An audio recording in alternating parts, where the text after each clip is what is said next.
السلام علیکم ورحمۃ اللہ وبرکاتہ۔ عزیزان گرامی، کچھ لوگ حضرت امام حسین رضی اللہ تعالیٰ عنہ کی شہادت کو ایک جعلی شہادت معاذ اللہ قرار دیتے ہیں اور کہتے ہیں کہ کوئی شہادت نہیں ہوئی، واقعہ کربلا کوئی پیش نہیں آیا، کوئی معاذ اللہ حضرت امام حسین رضی اللہ تعالیٰ عنہ کو باغی قرار دے رہا ہے اور یہ کھلم کھلا علل اعلان کہہ رہا ہے کہ معاذ اللہ جو ان کو مارا گیا تو بالکل ٹھیک مارا گیا، ان کا حق بنتا تھا مارے جانے کا، وہ بغاوت میں مارا گیا، معاذ اللہ استغفر اللہ۔ تو اس طرح کی باتیں مختلف سننے کو ملتی رہتی ہیں۔ اب ظاہر ہے کہ ہر کسی نے اپنے اپنے کی حمایت کرنی ہوتی ہے، جس کو جس کے ساتھ محبت ہوتی ہے، جس کے ساتھ رغبت ہوتی ہے، تعلق ہوتا ہے، اس نے اسی کی حمایت کرنی ہوتی ہے۔ چند ایک جھلکیاں آج لایا ہوں بالکل اسی موضوع پر، اور بالخصوص حضرت مولانا محمد طارق جمیل صاحب کا بیان بھی آج میں اسی موضوع پر لایا ہوں۔ ان کا بیان بھی سنیں گے کہ ان کا موقف کیا ہے۔ پہلے ایک مولوی صاحب کی جھلک سنیں اور اس کی شکل دیکھیں بھی صحیح اور اس کو سنیں بھی صحیح، پھر آگے بات کرتے ہیں۔ لشکر یزید نے یہ کم کر دیتا، لشکر یزید نے یہ کم کر دیتا، 3 دن مسجد نبوی چ اذاناں نہیں ہوئیاں، جماعتاں نہیں ہوئیاں، گھوڑے بن کے دتے انہوں نے، گھوڑیاں نے لداں کیتیاں تے پتہ نہیں کی عورتاں دے نال زنا ہویا فلاں۔ اے کہانیاں سنا کے مقصد کی ہے کہ حق گل نو چھپانا چاہتے جے؟ اس طرح نہیں ہو سکتا۔ اے کیوں نہیں مسئلہ دس دے؟ اصل گل جڑی ہے جہدے ول توجہ کران دی ضرورت ہے کہ اس 2 گروہاں دے وچوں حق کدے نال سی؟ حق جڑا ہے وہ یزید دے لشکر دے نال سی۔ خلیفہ وقت دے مقابلے چ جڑا خروج کرے گا، صحیح حدیث ہے، اللہ دے رسول دا فرمان ہے کہ جڑا خلیفہ دے مقابلے چ دوسرا خلیفہ اپنی بیعت دا اعلان کرے، اس نو پکڑیا جائے، اس دے خلاف قتال کیتا جائے، اس نو قتل کیتا جائے۔ اے مجرم لوگ سن، بغاوت کرنے والے غلط سن، حق یزید دے لشکر دے نال سی۔ اے گل دسن والی ہے۔ او بھائی جدوں او ہے ہی مجرم نے، جدوں انہاں دا فعل ہی غلط ہے، جدوں انہاں نے ایک بغاوت کر دیتی خلیفہ دے خلاف، تو پھر جو مجرم دی سزا ہے، جو ایک باغی دی سزا ہے، وہ تو انہوں نے ملنی چاہیے دی سی۔ جی عزیزان محترم، آپ نے اس کی شکل سے پہچان لیا ہوگا، جان گئے ہوں گے کہ یہ کون سا بندہ ہے، کس فرقے سے اس کا تعلق ہے اور اس کا مشن کیا ہے، کہ معاذ اللہ حضرت امام حسین رضی اللہ تعالیٰ عنہ کو باغی قرار دے رہا ہے۔ استغفر اللہ۔ اگر معاذ اللہ حضرت امام حسین رضی اللہ تعالیٰ عنہ نے بغاوت کی تھی تو کیا نبی کریم رؤوف رحیم صلی اللہ تعالیٰ علیہ وآلہ وسلم نے ایک باغی شخص کو معاذ اللہ جنتی جوانوں کا سردار فرمایا؟ اگر حضرت امام حسین رضی اللہ تعالیٰ عنہ باغی تھے، ناحق تھے اور انہوں نے خلیفے کے خلاف بغاوت کر دی، تو کیا اللہ تبارک و تعالیٰ نے قُلْ لَا أَسْأَلُكُمْ عَلَيْهِ أَجْرًا إِلَّا الْمَوَدَّةَ فِي الْقُرْبَى کہہ کر ایک باغی شخص کی محبت کا مطالبہ کیا ہے؟ تو یہ ایک جھلک تھی، ایک نمونہ تھا، ایک نمونہ اور سنیے، پھر آگے بات کرتے ہیں۔ بالکل سارا انہاں اپنے ٹھڈ دا دھندا بنایا جے، اپنے پیٹ دا دھندا جے۔ کوئی واقعہ کربلا شہادتاں کسے دنیا دی مستند کتاب دے اندر کوئی نہیں۔ پانی بند ہونے دے بارے وچ بہت زیادہ مبالغہ کیتا جاندا ہے کہ جی پانی انج بند ہویا کہ 3 دن بالکل ایک قطرہ بھی نہیں لبیا، یہ بھی جھوٹ ہے۔ کچھ لوگ تو وہ بھی ہیں جو کہتے ہیں کہ حضرت امام حسین رضی اللہ تعالیٰ عنہ شام کی طرف جا رہے تھے، وہ تو کوفہ جا ہی نہیں رہے تھے، وہ تو یزید کی بیعت کرنے کے لیے، ان کو ماننے کے لیے اور ان کے ہاتھوں میں ہاتھ دینے کے لیے جا رہے تھے، اور مختلف وہ جغرافیہ کے اعتبار سے کہتے ہیں کہ یہ راستہ جو جہاں حضرت امام حسین رضی اللہ تعالیٰ عنہ شہید ہوئے، جہاں کربلا ہے، یہ تو کوفہ کی طرف راستہ جاتا ہی نہیں ہے، وہ تو سیدھے شام کی طرف جا رہے تھے۔ پتہ نہیں لوگوں کو ہو کیا گیا ہے۔ تو آئیے اس کے متعلق پوری تفصیل اور پورا جغرافیہ، پورا نقشہ دیکھتے ہیں اور سنتے ہیں مولانا محمد طارق جمیل صاحب کی زبانی، پھر آگے بات کریں۔ بسم اللہ الرحمن الرحیم، والصلاة والسلام علی سیدنا و مولانا محمد وعلی آلہ و اصحابہ اجمعین، اما بعد۔ محترم جناب مولانا عطاءاللہ بند علی صاحب اور تمام معزز سامعین، بہن بھائی، بچے بچیاں جو بھی سن رہے ہیں، اس وقت خاص طور پر میں آپ سے مخاطب ہوں۔ میں سوشل میڈیا دیکھتا نہیں ہوں کہ مجھے سر میں درد ہو جاتا ہے، تو ویسے ان کے ٹائٹل کبھی کبھی دیکھ لیتا ہوں۔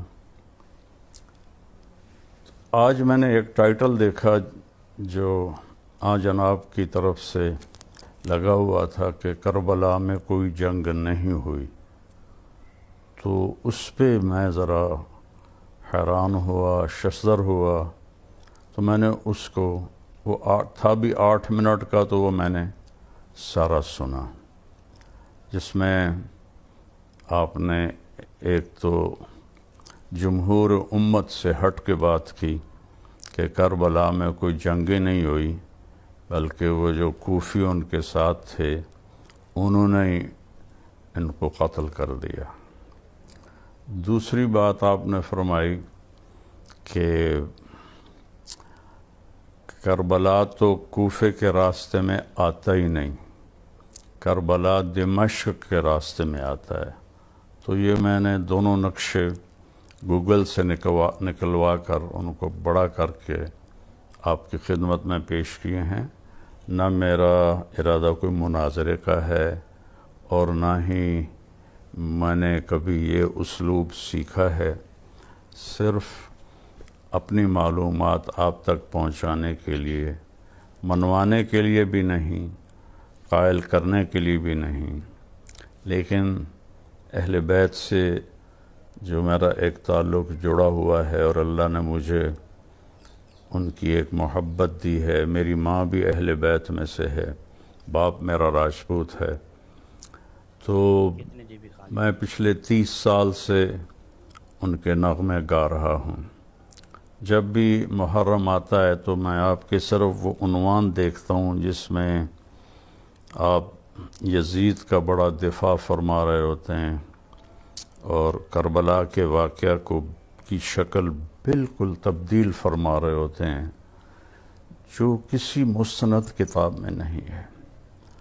تو پہلی تو میں یہ گزارش کروں گا کہ آپ اس نقشے پہ غور فرمائیں کہ یہ مکہ سے راستہ چلتا ہے اور یہ جاتا جاتا جاتا یہ جا کے کربلا ہے، سرخ نشان، اور اس کے ساتھ نجف لکھا ہوا ہے، اس کے ساتھ ہی کوفہ ہے۔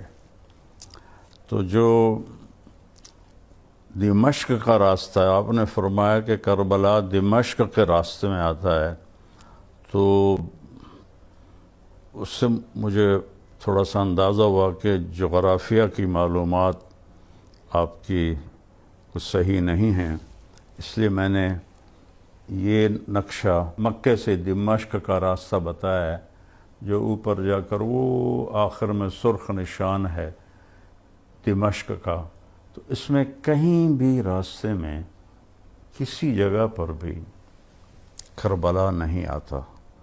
یہ راستہ مدینے سے تبوک اور آگے جا کے اردن میں داخل ہوتا ہے، اور اردن سے پھر یہ شام تک چلا جاتا ہے، اور یہ راستہ مکہ سے مدینہ کے اوپر سے ہوتا ہوا حائل اور یہ سکاکا اور عرعر اور یہ سرخ نشان کربلا، یہ نجف اور کوفہ، ان کے درمیان میں 6 کلومیٹر کا فاصلہ ہے، یہ ساتھ ساتھ ہی ہیں۔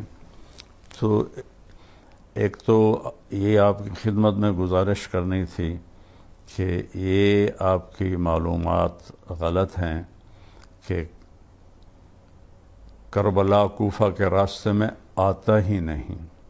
بڑی حیرت ہوتی ہے، آپ اتنے ذمہ داری سے بات کر رہے ہوتے ہیں لیکن وہ بالکل غلط ہے۔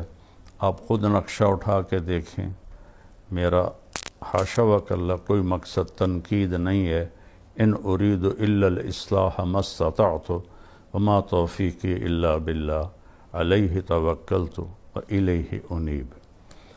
ایک یہ بات آپ کی خدمت میں عرض کرنی تھی، دوسرا یہ عرض کرنا تھا کہ آپ نے فرمایا کہ امام حسین تو کوفے والوں کو سمجھانے آئے تھے کہ تم یزید کی بیعت نہ توڑو اور یزید کی بیعت پہ قائم رہو. انہوں نے توڑی کب تھی جو آپ ان کو نصیحت کرنے جا رہے تھے؟ پھر آپ نے فرمایا کہ وہ پھر کوفہ سے جب دمشق چلے تو اس کی کوئی تاریخی سند کوئی نہیں، کوئی ثبوت کوئی نہیں، کسی کتاب میں کوئی نہیں،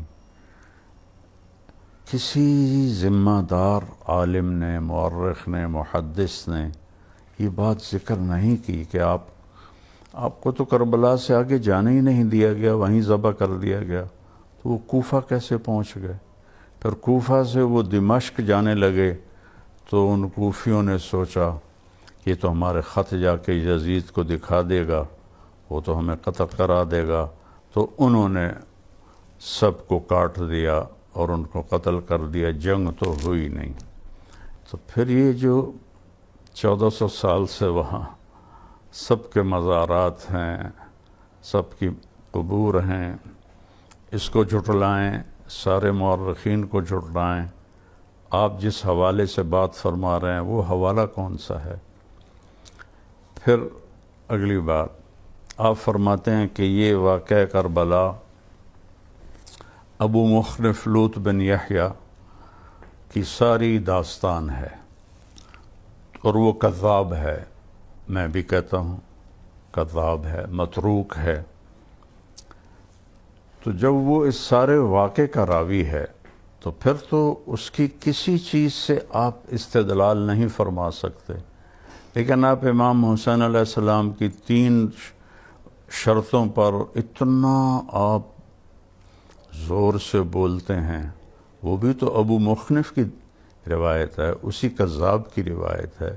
اگر باقی سارا قصہ جھوٹا ہے تو یہ 3 باتیں کہاں سے سچی ہو گئیں؟ ان کا راوی بھی وہی لوط بن یحییٰ ہے. تو تھوڑا آپ اس پہ غور فرمائیں اور اس پہ ذرا بالکل میری ایک عاجزانہ اپیل ہے. دیکھیں میں ہاتھ جوڑ رہا ہوں، آپ ایک معزز خاندان سے تعلق رکھتے ہیں تو آپ اس پر غور فرمائیں کہ کیا پھر یہ محل اشکال نہیں ہے کہ ان 3 شرطوں کو جو امام حسین علیہ السلام کی طرف منسوب کرتے ہیں اس کا راوی بھی تو ابو مخنف ہے، لوط بن یحییٰ ہے، اور تو کوئی نہیں ہے. اور پھر یوں جنگ کا انکار کر دینا اور بالکل کہ وہ ہوئی نہیں تھی. من العجائب والغرائب ہے آپ کی یہ بات. آپ اس کا کوئی سند بتائیں، کوئی ثبوت بتائیں. ممکن ہے آپ نے بھی کسی ابو مخنف جیسے سے یہ کہانی لے لی ہو کہ جنگ ہوئی نہیں. یہ آپ کیا کر رہے ہیں مولانا صاحب؟ اللہ تعالیٰ جس کو چاہے جنت میں ڈال دے. یزید جنتی ہے یا دوزخی ہے یہ تو بحث ہی نہیں ہے. یہ تو یغفر لمن یشاء ویعذب من یشاء. جس کو چاہے جنت میں ڈال دے، جس کو چاہے جہنم میں ڈال دے. یہ تو ہمارا مسئلہ ہی نہیں ہے، وہ اس کی مغفرت ہے. وسعت رحمتی کل شیء. تو وہ تو کا مسئلہ بحث سے خارج ہے. اس کی بخشش ہے، چاہے معاف کر دے چاہے وہ پکڑ لے. باقی آپ جو اول جیشن یغزو مدینۃ قیصر مغفور لہم کی آپ بات فرماتے ہیں، میں آپ کو حدیث صحیح سناتا ہوں کہ آپ نے فرمایا جو ہر نماز کے بعد آیت الکرسی پڑھتا ہے تو اس کے اور جنت کے درمیان صرف موت ہوتی ہے اور کوئی نہیں ہوتی. اب ایک آدمی 5 وقت نماز پڑھتا ہے، ہر نماز کے بعد آیت الکرسی پڑھتا ہے، کام اس کا حرام ہے، سود وہ کھاتا ہے، زنا وہ کرتا ہے، شراب وہ پیتا ہے، جھوٹ وہ بولتا ہے، تو کیا اس حدیث کے مطابق وہ جنت میں جا سکتا ہے؟ اللہ چاہے تو لے جائے، کوئی اس میں اللہ کے لیے کوئی شے بعید نہیں. لیکن جو شریعت کا ایک قانون ہے، ایک بات کے ساتھ اور کئی چیزوں کو ملا کے پھر نتیجہ نکالا جاتا ہے. تو آپ نے یزید کے بارے میں کہا کہ وہ اس کا امیر تھا لشکر کا، لیکن میں بھی مانتا ہوں کہ یزید نے امام حسین علیہ السلام کے قتل کا حکم بالکل نہیں دیا تھا، نہ ہی وہ اس پہ راضی تھا، لیکن جنہوں نے قتل کیا تھا ان کو تو سزا دے سکتا تھا۔ میں نے چھوٹا سا کلپ سنا تھا، اصل میں حکمرانوں کی مجبوریاں ہوتی ہیں، وہ ایسا آپ نے رقیق اور ایسا جان چھڑانے کا طریقہ تھا آپ کا اس میں، وہ اصل میں بادشاہوں کی کچھ کمزوریاں ہوتی ہیں، کچھ مجبوریاں ہوتی ہیں۔ اہل بیت کے قاتلین کو قتل نہ کرنے میں کیا مجبوری تھی؟ یزید تو کوئی 90 لاکھ مربع میل پر حکومت کرتا تھا، اور 3-4 ہزار کو قتل کروانا، اور ابن زیاد کو، عمر بن سعد کو قتل کروانا اس کے لیے کیا مشکل تھا؟ 3 بر اعظم پر اس کی حکومت تھی۔ تو اس میں وہ قصوروار ہے، مجرم ہے۔ میں اس کے جہنمی ہونے کا فیصلہ نہیں کر رہا ہوں، وہ اللہ ہے، جس کو چاہے جنت دے، جس کو چاہے جہنم دے، اس میں ہمارا کوئی دعویٰ نہیں ہے۔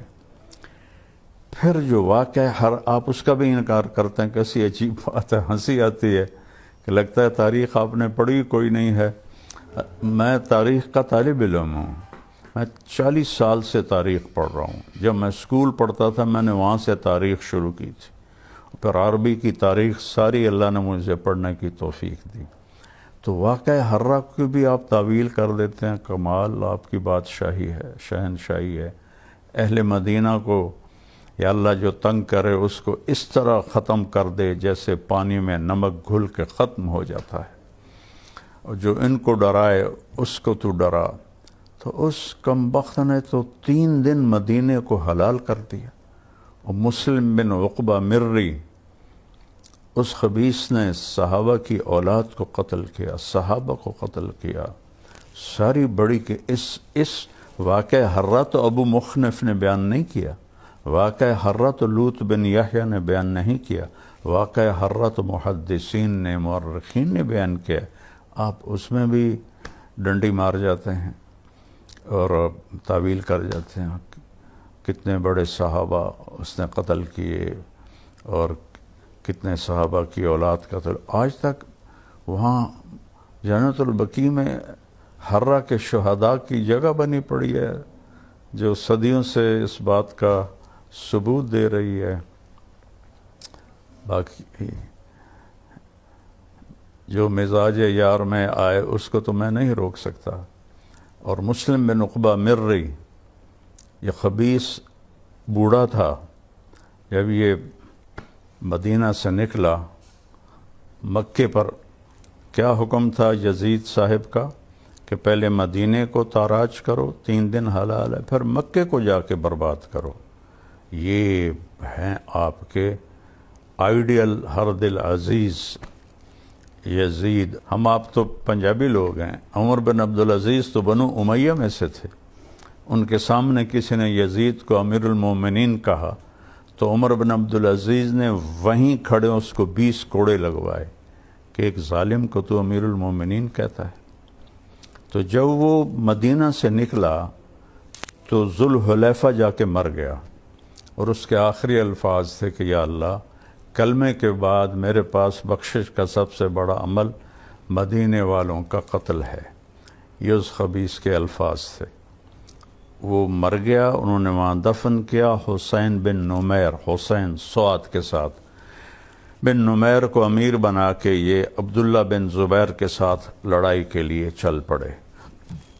حضرت حنظلہ رضی اللہ عنہ کے بیٹے جو غسیل الملائکہ ہیں، ان کے بیٹے عبداللہ بن حنظلہ کو مسلم بن عقبہ نے قتل کروایا تھا۔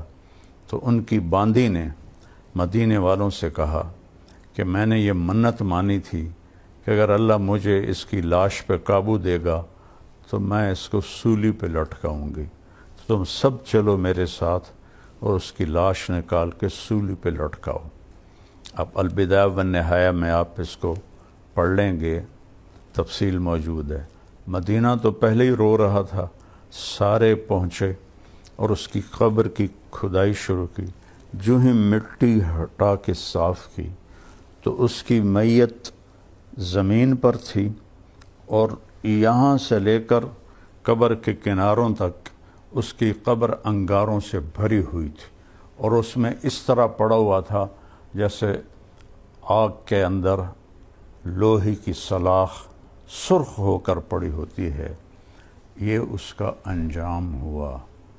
تو مدینے والوں نے کہا عبداللہ رضی اللہ عنہ کی باندی سے کہ اب تو اللہ نے ہمارا بدلہ لے لیا ہے۔ انہوں نے کہا ٹھیک ہے، اب یہیں ٹھیک ہے، اس کو سولی پہ نہیں لٹکانا۔ قبر بند کی، بے نشان ہو گیا وہ خبیث۔ مری قبیلہ آج بھی قطر میں آباد ہے۔ اگلی بات آپ سے یہ عرض کرنی ہے، آپ فرماتے ہیں کہ اہل بیت کو یزید کے دربار میں لے جایا گیا اور یزید نے ان کا بڑا اکرام کیا۔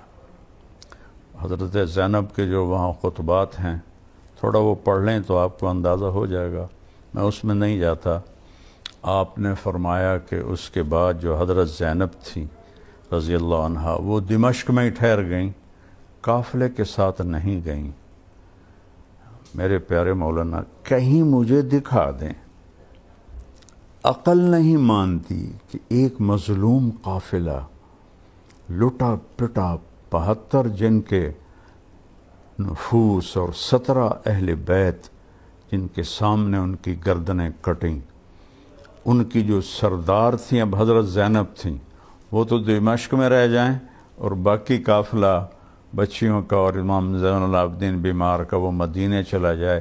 کسی تاریخ کی کتاب میں یہ نہیں ہے، کسی مستند تاریخ میں نہیں، عقل بھی نہیں مانتی اور علم بھی نہیں مانتا کہ ایسے قافلے کو تنہا چھوڑ کے وہ وہاں رہ جائیں اور وہ اکیلے وہاں چلے جائیں۔ ساری مستند تاریخوں میں ہے، یہ سارے عوام بھی سن رہے ہیں کہ آپ اپنے عزیز بھائی بہنوں کے ساتھ واپس گئیں۔ اس کو تو آج کا کوئی غیرت مند خاندان نہیں مانے گا اگر اس کے 4 افراد مارے جائیں اور باقی چھوٹے بچے بچ جائیں تو ان کو کہے تسی جاؤ تو میں تا اتھاں ہی رہنا ہے، تا اتھے بیٹھا ہاں۔ یہ تو ہمارے دنیا میں کہیں یہ ثقافت نہیں ہے۔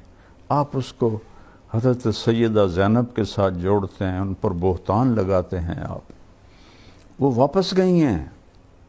شام میں آمد ضعیف ترین روایت ہے، زیادہ صحیح روایت آپ کا مصر جانا ہے، اور مصر میں آپ کا مزار موجود ہے، جامعۃ سیدہ زینب کے نام سے قاہرہ میں، اور پھر صدیوں بعد یہاں بھی مزار بنا، اور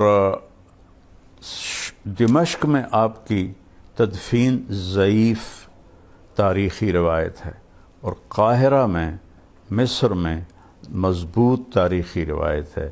اہل تشیع نے وہ شام کو سینٹرل بنا کے اس کو زیادہ مشہور کر دیا، لیکن آپ کا یہ کہنا کہ وہ وہیں ٹھہر گئیں اور یزید کے مہمان ٹھہر گئیں، اللہ کا واسطہ ہے بندیالوی صاحب، اللہ کا واسطہ ہے بندیالوی صاحب، آپ جوش خطابت میں اہل بیت پر اتنی زیادتی نہ کریں، ان کا اللہ سے بہت قریبی تعلق ہے۔ حضرت ام سلمہ کی روایت کہ وہ 10 محرم کو عصر کے قریب سوئی ہوئی تھیں تو خواب میں دیکھا اللہ کے نبی، پراگندہ بال، سر میں مٹی پڑی ہوئی اور چہرے پر بھی مٹی، تو انہوں نے پوچھا یا رسول اللہ آپ کو کیا ہوا؟ ما شأنک یا رسول اللہ؟ فرمایا ام سلمہ حضرت مقتل حسین، اے ام سلمہ میں حسین کی شہادت کو دیکھ کے آ رہا۔ یہ 1400 سال کے سارے بے وقوف ہیں جنہوں نے کربلا میں فرضی مزار بنا دیے۔ اچھا چلو وہ پھر قبریں ہی بتا دیں، جس راستے میں ان کو قتل کیا گیا تو وہاں قبریں تو بنی ہوں گی، کوئی قبروں کی نشانی بتا دیں کہ آپ کو ہمیں، چلو ہم وہاں جا کے ان کی زیارت کر لیں۔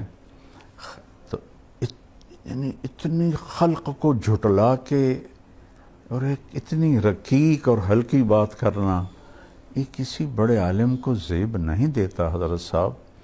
میں اللہ کی قسم نہ مناظرہ ہے نہ ہی آپ کو منانا ہے، لیکن آپ حدود سے اتنا تجاوز کر گئے ہیں جس کی وجہ سے مجھے یہ ڈر ڈر کے بولنا پڑ رہا ہے کہ اتنا آگے نہ بڑھیں کہ اہل بیت کی شان کو آپ گھٹائیں، اور ایک فاسق و فاجر جس کو اس کا اپنا رشتہ دار عمر بن عبدالعزیز 20 کوڑے مروائے کہ تو نے یزید کو امیر المومنین کیوں کہا ہے.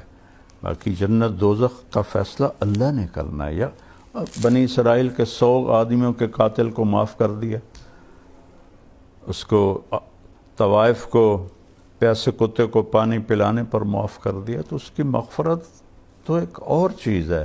لیکن حقائق پر میں آپ کے ساتھ تھوڑی بات کرنے کی ضرورت کی ہے، چونکہ میں نے یہ پہلی دفعہ سنا. آج میں وہاں سے گاؤں سے اپنے فیصل آباد آ رہا تھا، تو راستے میں نے ایسے ہی کھولا تو کربلا میں کوئی جنگ نہیں ہوئی، تو میرا میٹر گھوم گیا کہ یہ کیا کہہ رہے ہیں، کیا فرما رہے ہیں.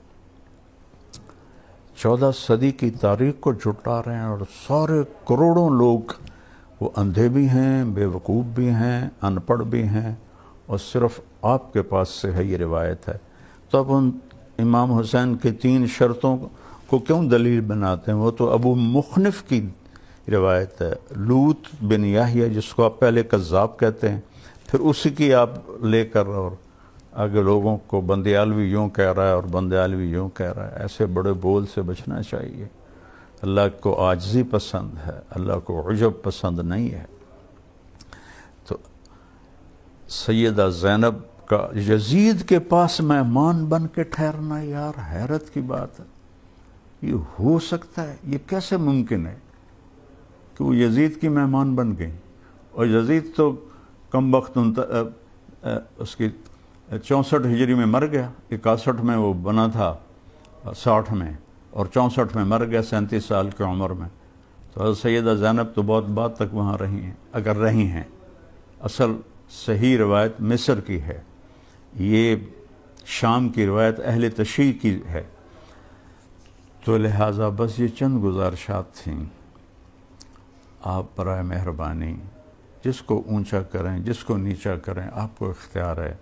لیکن یہ جو آپ کا تقابل ہے کہ کربلا میں جنگ کوئی نہیں ہوئی اور پانی بند نہیں کیا گیا، اور وہ اندر ہی جو ملے ہوئے تھے انہوں نے قتل کر دیا. بھلا آدمی بات کرنے سے پہلے سوچے تو صحیح کہ کیا عقل بھی اس کو ماننے کے لیے تیار ہے. کوفہ تو وہ گئے ہی نہیں، کوفہ سے دمشق جا رہے تھے، اور یہ میں نے دمشق کا نقشہ نقل کیا. مکے سے دمشق کے راستے میں کہیں کربلا آتا نہیں، اور آپ نے فرمایا ہے کہ دمشق جاتے ہوئے کربلا آتا ہے، کوفہ جاتے ہوئے کربلا نہیں آتا. تو میں سارے اپنے بہن بھائیوں سے کہتا ہوں جو میری بات سن رہے ہیں کہ اللہ کے واسطے اگر آپ اللہ کے نبی کی اولاد کا دفاع نہیں کر سکتے ہو تو پھر خاموش رہو. آپ یزید کے دفاع میں مت لگو، اس کا معاملہ اللہ پہ چھوڑو. ہم بھی اس کے لیے کوئی یہ فیصلہ ہرگز نہیں کرتے. وہ فیصلہ میرے اللہ کا ہے، یغفر لمن یشاء ویعذب من یشاء. لیکن وہ امام حسین کے قاتلوں کو سزا نہیں دی، یہ اس کا جرم عظیم ہے، جرم عظیم ہے، جرم عظیم ہے، اور ناقابل معافی جرم ہے. اور مدینے پر اس نے حملہ کروایا اور صحابہ کی اولاد کو قتل کروایا، یہ اس کا جرم عظیم ہے. پھر وہ لشکر مکے پہنچا یزید کے حکم پر، حسین بن نمیر کی قیادت میں. وہ وہاں جا کے انہوں نے جب وہ مکے کا محاصرہ کیا تو خبر آ گئی کہ یزید مر گیا ہے. تو حضرت عبداللہ بن زبیر نے کہا کہ حسین بن نمیر سے مات طاغیتکم، تمہارا طاغیہ، تمہارا فرعون مر گیا ہے. یہ عبداللہ بن زبیر کے الفاظ ہیں. تو میں نے جو کچھ کہا ہے بہت احتیاط سے کہا ہے. پھر بھی اگر اس میں آپ کی شان میں کوئی گستاخی ہوئی ہو، یہ میں سب کے سامنے آپ سے ہاتھ جوڑ کے معافی مانگتا ہوں۔ میرا مطلب آپ کی دل آزاری نہیں ہے۔ اللہ سے دعا کرتا ہوں کہ اللہ آپ کو یزید کا وکیل بننے کی بجائے اہل بیت کا وکیل بنائے۔ جی عزیزان محترم، آپ نے پوری تفصیل، پورا نقشہ، پورا جغرافیہ حضرت مولانا محمد طارق جمیل صاحب کی زبانی سنا۔ انہوں نے بڑے اچھے انداز سے سمجھایا کربلا کا نقشہ۔ امید ہے کہ آپ سمجھ گئے ہوں گے کہ جو لوگ کہتے ہیں کہ یہ واقعہ کربلا ہی محض ڈھکوسلا ہے، جھوٹ ہے، ان کو بھی امید ہے کہ تسلی ہو گئی ہوگی۔ اور جو حضرت امام حسین رضی اللہ تعالیٰ عنہ کو معاذ اللہ باغی قرار دے رہے ہیں، میرے خیال میں تو وہ خود باغی نظر آتے ہیں۔ آل رسول کو باغی کہنا، نبی پاک صلی اللہ علیہ وسلم کے شہزادوں کو باغی کہنا، کیا یہی مسلمانی ہے؟ نبی کریم رؤوف الرحیم صلی اللہ تعالیٰ علیہ وسلم کے لخت جگر کو باغی کہنا، کیا یہی دین اسلام کی تعلیم ہے؟ کیا اگر معاذ اللہ تسلیم کر لیا جائے بالفرض والمحال کہ حضرت امام حسین رضی اللہ تعالیٰ عنہ نے خلیفہ برحق کے خلاف بغاوت کی، تو کیا ایک باغی شخص جنتی جوانوں کا سردار بن سکتا ہے؟ تو کیا ایک باغی شخص کے بارے میں نبی پاک صلی اللہ تعالیٰ علیہ وسلم یہ کہہ سکتے ہیں اللہم انی احبہما و احبہما و احب من یحبہما، یا اللہ میں ان سے محبت کرتا ہوں، تو بھی ان سے محبت کر، اور جو ان سے محبت کرے تو بھی ان سے محبت کر۔ کیا نبی کریم صلی اللہ تعالیٰ علیہ وسلم معاذ اللہ ایک باغی شخص سے محبت کرنے کا حکم دے رہے ہیں؟ کیا معاذ اللہ نبی پاک صلی اللہ علیہ وآلہ وسلم باغی شخص کے متعلق اللہ تعالیٰ سے کہہ رہے ہیں کہ یا اللہ تو بھی اس سے محبت کر؟ کیا نبی پاک صلی اللہ علیہ وسلم ایک باغی شخص کے متعلق کہہ رہے ہیں کہ یا اللہ تو ان سے بھی محبت کر جو ان سے محبت کرے؟ اور میرے سیدھے سادے مسلمان بھائیوں، کس طرح کے نمونے پڑے ہیں دنیا میں۔ لہٰذا جو شخص اہل بیت کے ساتھ نفرت کرتا ہوا نظر آئے، نبی پاک صلی اللہ تعالیٰ علیہ وسلم کے آل کے ساتھ اپنے بغض کا اظہار کرتا ہوا نظر آئے، سمجھ لیجئے وہ آل رسول کا دشمن نہیں بلکہ وہ سارے مسلمانوں کا دشمن ہے۔ اس کا مقصد مسلمانوں میں انتشار پھیلانا ہے، اس کا مقصد مسلمانوں کے اندر فرقہ واریت کو ہوا دینا ہے، صرف اور صرف۔ یہ سوچنے والی بات ہے کہ نبی پاک صلی اللہ علیہ وآلہ وسلم نے تو واقعہ کربلا کی پہلے ہی خبر دے دی تھی کہ میرے اس بیٹے کو ان قریب میری امت شہید کر دے گی۔ تو کیا یہ نبی پاک صلی اللہ علیہ وسلم نے معاذ اللہ کو غلط خبر دی تھی کہ واقعہ کربلا ہی پیش نہیں ہوا، پانی بند نہیں ہوا، کچھ بھی نہیں ہوا، یہ سب ڈھکوسلے ہیں؟ تو یہ پوری امت کا جو اتفاق چلا آ رہا ہے، اجماع چلا آ رہا ہے، کیا یہ ساری امت گمراہی اور غلط راستے پر چل رہی ہے؟ میرے سیدھے سادے مسلمان بھائیوں، ہر اس بندے سے بچیے جو صحابہ، اہل بیت اور مسلمانوں کے خلاف بولتا ہوا نظر آئے۔